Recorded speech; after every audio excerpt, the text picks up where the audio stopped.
waktu yang lalu saya sudah pernah ke salah satu permata Adriatik di Kroasia, yaitu Hvar. Lalu yang kedua adalah Dubrovnik beberapa waktu kemudian. Dan hari ini giliran saya mendarat lagi di Kroasia untuk permata Adriatik yang ketiga.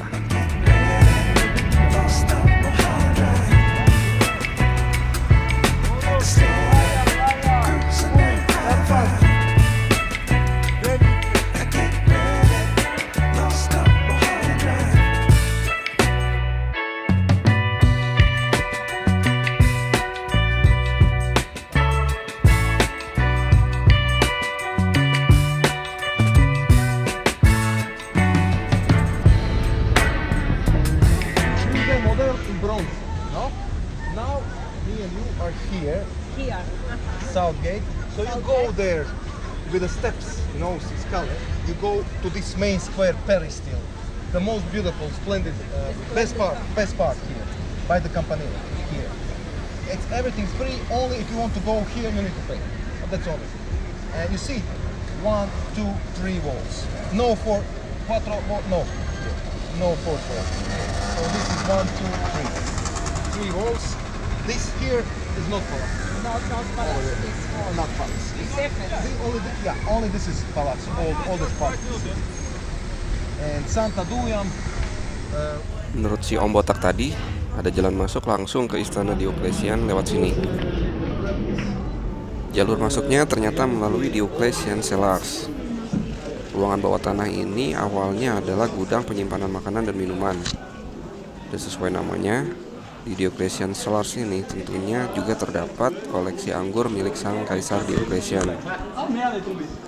Di sini nggak selalu ramai dagangan begini ya. Banyak foto-foto orang tuh pas lagi kosong koridor-koridor ini. Kosong blong. Mantep-mantep hasil fotonya. Kadang juga di sini dibikin acara seni, juga konser musik.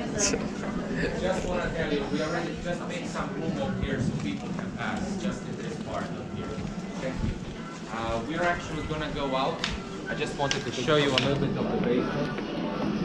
Diocletian Cellars terdiri dari serangkaian koridor dan ruangan yang luas dengan langit-langit berbentuk kubah dan dinding-dinding tebal yang terbuat dari batu.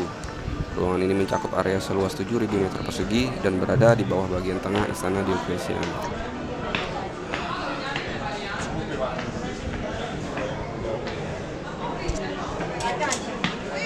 Keluar dari Diocletian Cellars, kita langsung muncul di Peristyle.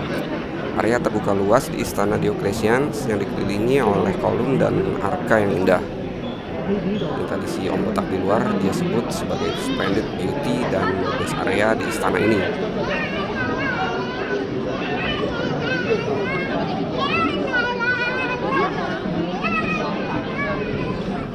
Lapangan ini awalnya digunakan untuk upacara keagamaan dan politik, tapi kemudian berubah menjadi pusat kegiatan kota seperti pertunjukan seni, musik, dan festival.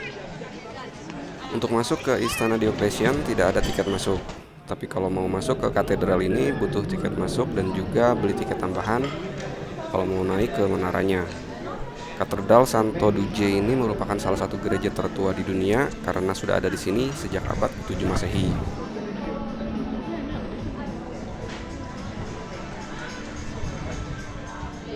Sesuai namanya, istana ini didirikan oleh Kaisar Diocletianus, Kaisar Romawi yang memerintah pada abad ke-3 dan ke-4 Masehi. Dia merupakan salah satu Kaisar Romawi paling berpengaruh dalam sejarah kekaisaran, terutama karena reformasi besar-besaran yang ia lakukan selama masa pemerintahannya. Ia berhasil memperkuat kekuasaannya dan menstabilkan keadaan di Kekaisaran Romawi dengan pembagian kekuasaan yang lebih efektif antara beberapa kaisar dan pembentukan sistem birokrasi yang lebih kuat.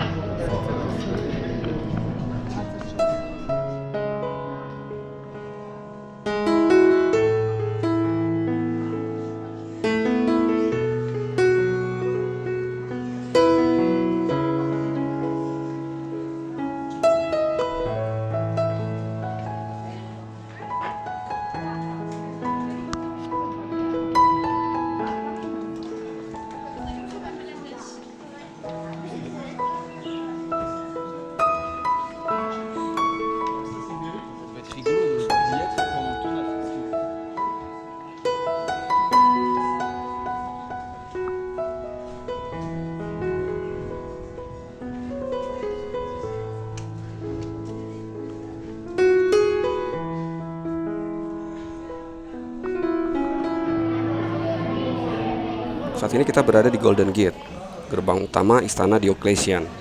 Gerbang-gerbang lainnya bernama Silver Gate, Iron Gate, Brass Gate, dan Bronze Gate.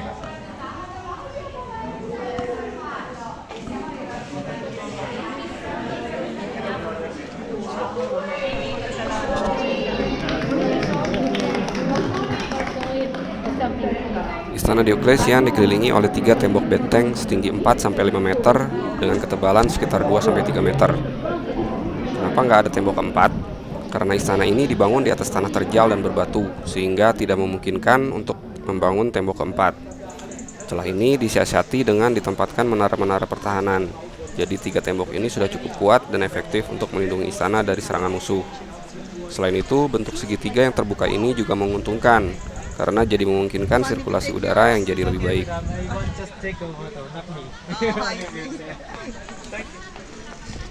Patung Gregory of Nine di hadapan kita adalah ikon populer di sini, setinggi 8,5 meter dan terbuat dari perunggu.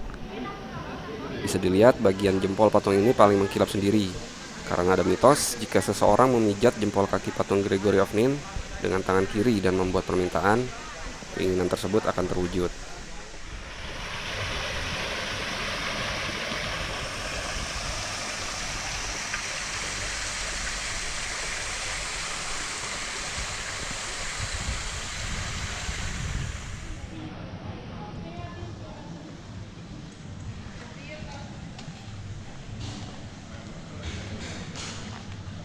Batas tembok bagian utara cuma sampai sini aja, dan bagian barat istana adalah sisi yang terbuka.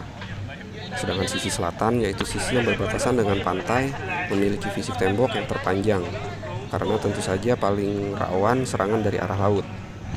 Sekarang kita lanjut terus lurus, karena di depan sana adalah area pertokoan, area belanja. Kota Split adalah kota terbesar kedua di Kroasia. Awalnya kota ini bernama Aspalatos saat didirikan oleh orang-orang Yunani.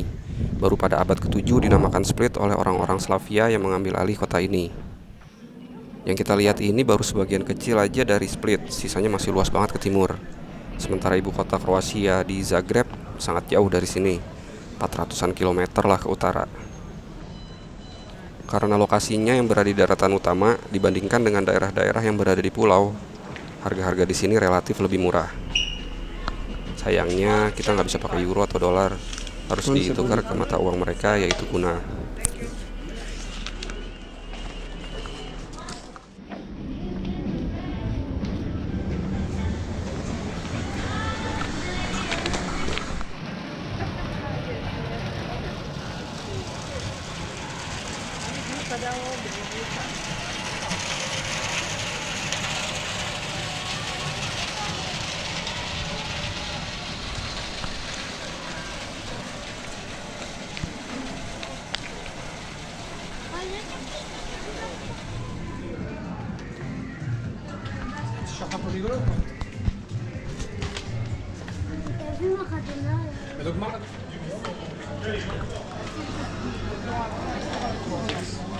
Como esta no lo quiero.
Ini akhir jejak kaki saya di istana Diocletian Split dan keluar melalui gerbang perunggu. Dulu di luar tembok ini berbatasan langsung dengan laut, baru kemudian dibangun pedestrian luas seperti ini yang awalnya adalah pelabuhan, sekaligus area jual beli hasil tangkapan nelayan. Hari ini Riva adalah sebuah area yang sangat populer bagi para wisatawan dan penduduk lokal yang ingin menikmati pemandangan indah Laut Adriatik. Jalan ini penuh dengan restoran, kafe, toko-toko, dan tempat hiburan yang semuanya menawarkan pemandangan laut. Riva juga merupakan tempat yang sangat populer untuk acara-acara dan festival musim panas Split.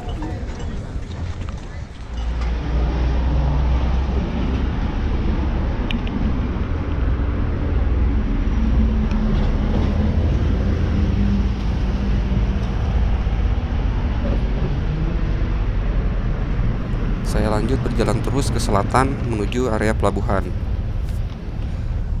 Ada stasiun kereta di sini untuk tujuan Perkovic, Kastelstari hingga ke Zagreb.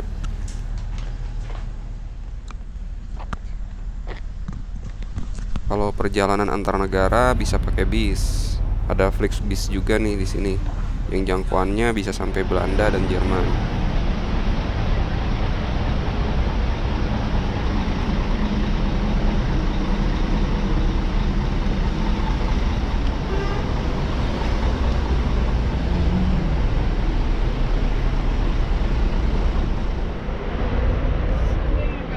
Feri-feri ataupun kapal cepat tersedia untuk jurusan ke pulau-pulau di sekitaran Adriatik ataupun Dalmasia.